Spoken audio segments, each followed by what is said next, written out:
اما بعد فاعوذ باللہ من الشیطان الرجیم بسم اللہ الرحمن الرحیم الف لام میم اللہ لا الہ الا هو الحی القیوم صدق اللہ العظیم وصدق رسولہ النبی الکریم۔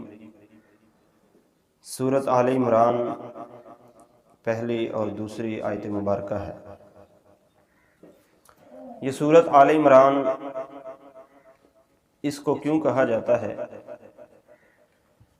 یہ حضرت مریم سلام اللہ علیہا کے والد کا نام ہے عمران، اور ان کی والدہ کا نام تھا حنا۔ تو مریم حضرت عیسیٰ علیہ السلام کی والدہ ہیں، تو مریم علیہ السلام کے والد عمران کے نام پر اس سورت کا نام جو ہے وہ رکھا گیا ہے۔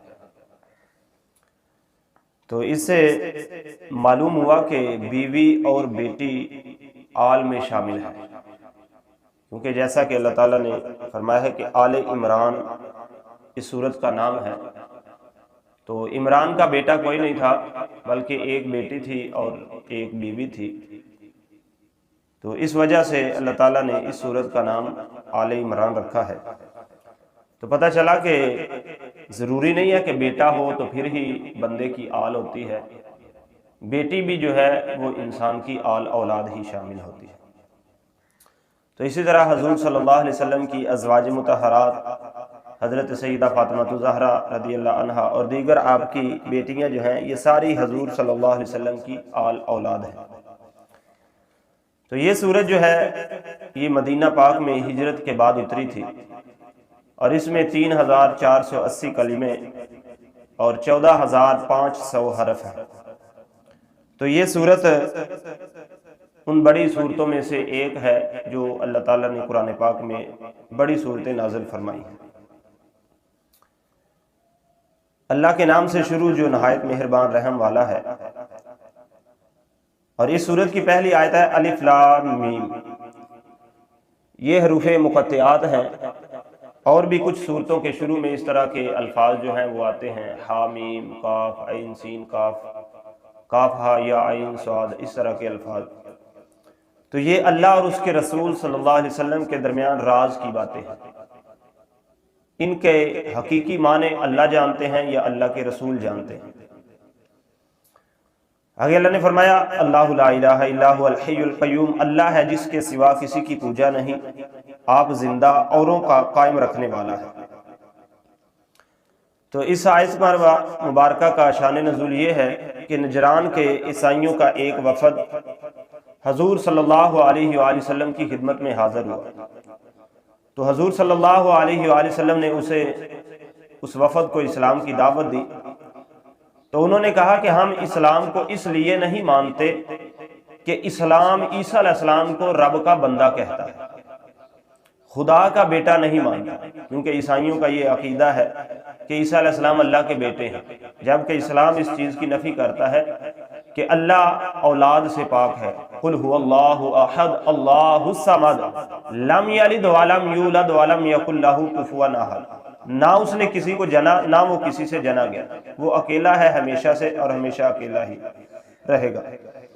تو لہٰذا اسلام جو ہے وہ عیسیٰ علیہ السلام کو اللہ کا بندہ کہتا ہے، اور قرآن میں بھی یہی بیان کیا گیا ہے کہ عیسیٰ علیہ السلام اللہ کے بندے ہیں، اللہ کے نبی ہیں، کتاب لے کر آئے ہیں۔ سورۃ مریم میں اس کا ذکر جو ہے وہ 16ویں پارے میں آتا ہے۔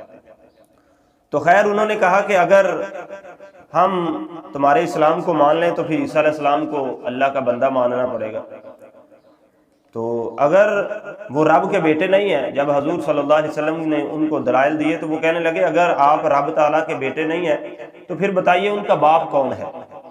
تو حضور صلی اللہ علیہ وسلم نے فرمایا کہ بیٹا اپنے باپ کا ہم جنس ہوتا ہے، یعنی جس طرح باپ ہوتا ہے اسی طرح بیٹا ہوتا ہے، جس طرح باپ کے ہاتھ آنکھیں منہ پاؤں وغیرہ پورا جسم ہوتا ہے، اسی طرح بیٹے کا جسم ہوتا ہے، اور باپ بھی دنیا سے ایک دن چلا جاتا ہے اور بیٹا بھی چلا جاتا ہے، جبکہ اللہ تبارک و تعالیٰ کی شان ہے حی قیوم، یعنی ہمیشہ سے زندہ ہے اور ہمیشہ قائم ہے، ازلی اور ابدی ہے، بذات خود عالم الغیب ہے، یعنی ہر چیز کا جاننے والا ہے بذات خود، نہ اس کو کسی نے کچھ علم دیا ہے اور نہ ہی وہ کسی سے علم لیتا ہے، بلکہ پوری کائنات اسی سے علم لیتی ہے۔ تو لہٰذا اللہ تبارک و تعالی جو ہے وہ حی قیوم ہے۔ تو عیسیٰ علیہ السلام میں یہ صفات نہیں ہے، کیونکہ عیسیٰ علیہ السلام ہمیشہ زندہ نہیں اور ہمیشہ قائم نہیں، ہمیشہ ازلی اور ابدی بھی نہیں ہے۔ آخر آپ زندہ تو دنیا سے اٹھائے گئے ہیں، لیکن قرب قیامت جب آپ آئیں گے تو آپ پر بھی کل نفس ذائقۃ الموت کا حکم جو ہے وہ لاگو ہوگا، پھر آپ مدفون بھی ہوں گے، پھر قیامت کے دن دوبارہ اٹھیں گے۔ تو یہ ساری صفات بندے کی ہیں، اللہ تبارک و تعالیٰ کی صفت جو ہے وہ یہ نہیں ہے۔ اللہ زندہ ہے اور اوروں کو زندہ رکھنے والا ہے۔